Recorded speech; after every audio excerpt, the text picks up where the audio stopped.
Ronaldo not included for the match against Chelsea. Let's get some thoughts around that situation and what kind of impact it's going to have on Ronaldo's legacy. Pablo, let's start with you, sir. Yeah, I think the Ronaldo situation is a really interesting one, big one to talk about. I think overall Ronaldo's move to Manchester United has gone about as embarrassingly bad as it could have actually. The fairy tale that was meant to be. I mean, we know it was Ronaldo on the verges of joining Man City the summer before last one. United swept in and Sir Alex and everyone said, don't do that, come to Man U. Ronaldo, of course, had to make that move. The aim at the time was, because Man U finished second behind City in the league, was say, well, this is a turning point that makes United champions. United that season finished sixth, no trophies, but back in the Europa League.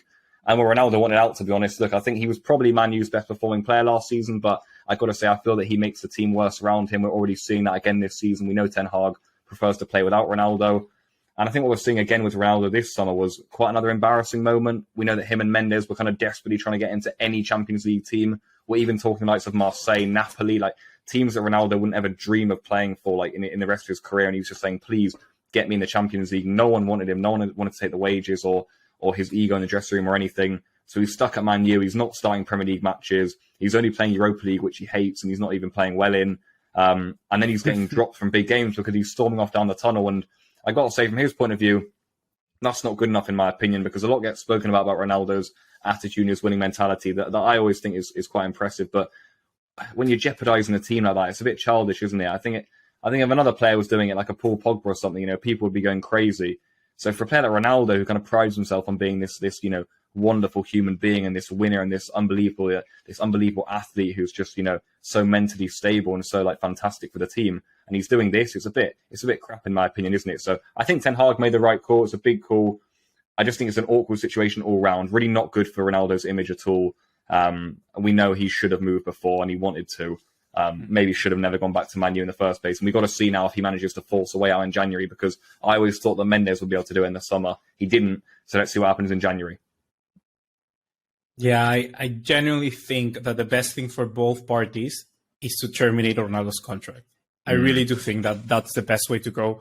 If we're taking a look at what Pablo said at the start of the year, I think that Ronaldo anticipated that the club were going in a different direction that he wasn't going to be a part of.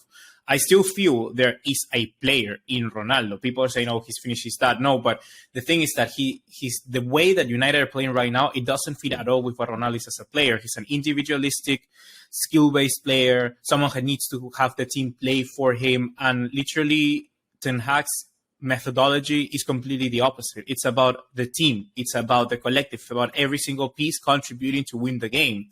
And Ronaldo just doesn't fit into that. So I feel that he understood that, he knew that, but he just wouldn't find a way out.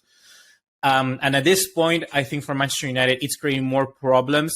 And I'll tell you why. I feel that it's because if I'm a player, let's say I'm a Bruno Fernandes, let's say I'm a Jadon Sancho, who else could I be? Rashford. A Rashford. Yes, I'm a Rashford. And I go and say, look, we won the game. I scored 2 goals. We have an assist from Bruno Fernandes and then another assist from Jadon Sancho. 2-0, Man United beat Liverpool, whatever.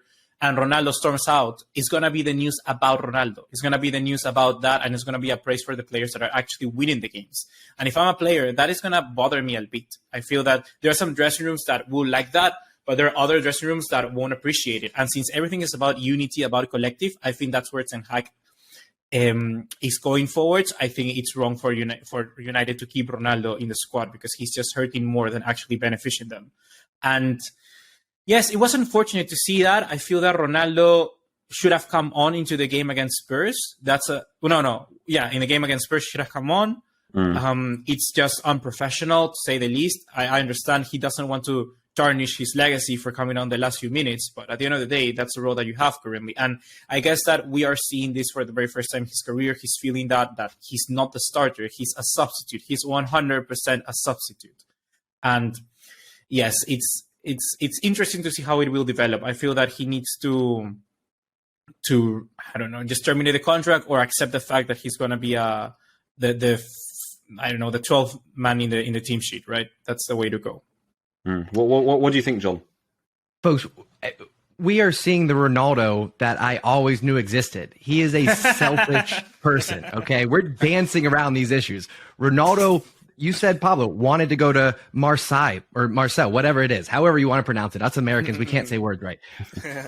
It's for the individual stats. He's not going to win a Champions League trophy with one of those clubs. He just wants to make sure that Lionel Messi doesn't get too far ahead of him for goals scored. Not even going to touch assists because he's not there. We're talking about a man who used to get mad at his teammates, a la Gareth Bale and Benzema, for scoring when they didn't pass to him. Okay, that's who we're talking about here. We're talking about a guy who slapped a phone out of a supporter's hand on his way into the tunnel because he was so frustrated. We're seeing Ronaldo completely implode, all right? Credit to him for his winning mentality, but discredit, wipes it all away because he can't handle losing. He can't handle not being the man. So Ten Hag got it right. You act like a child. You don't get to play. You go sit in timeout. When you're ready to be a big boy, like a professional footballer, and play your role, you can come back. Ten Hag did say that it's a strike, but he's going to depend on him. I think those are just words. I think Ronaldo's gone in January. I think it's best, like BUGA said, for club and player to separate. But I'm not surprised by this behavior. I think the mask has been lifted. This is Ronaldo. I want to add to that saying, like, you know what's more frustrating for Ronaldo 100%? The fact that he thought he made the right decision by moving to United, but now he realizes it was the wrong one. Like, that has to be more frustrating even, because I feel that he made a mistake and he knows he made a mistake. So that's annoying because even last season he wasn't competing, and this season they're just going to bring this new manager and you can see that he's frustrated. So that is even more frustrating. When you believe that you could have done something to change the outcome and you didn't, that's going to eat you from the inside. And I think that's what's happening for Ronaldo right now. I feel that, I don't know, but playing devil's advocate, do you think he has the right in some way to feel annoyed with United? Like, is he right to be frustrated with the way that he's been managed by Ten Hag, or no? Feelings are one thing, but how you respond to those feelings are another. And for someone who has the CV that Ronaldo has, for somebody that should know better, I expect better from him. So it's sure he could say, whatever. I'm not going to list his gripes. I'm sure he could have some complaints that hold water. But for me, it's how you react to that. I would expect him to be a leader in the locker room. But again, it's the selfishness for me. It's the what about me mentality, and he's putting that ahead of the team. Yeah, I got to say though, I had the feeling that Ronaldo and Ten Hag weren't going to get along too well at the start of the season. It felt like it, didn't it? And you never know, to be fair. A lot of managers just come in and they immediately, will just give in to Ronaldo's needs and just play in every game. But to play to Ten Hag, I think he knows that the team plays better without Ronaldo, and he's stuck with it. And I think Ronaldo will say, look, I'm the guy who scores for this team. I was the top scorer last season when no one else did anything, and that's what he's got. And he had the same thing at Juventus, but the team got worse with you in the team, mate. But of course, he was still producing numbers, so it's a really difficult argument to make, actually, almost against Ronaldo. But I think United know that they've got to go on without Ronaldo now, and I think they will in the next few months.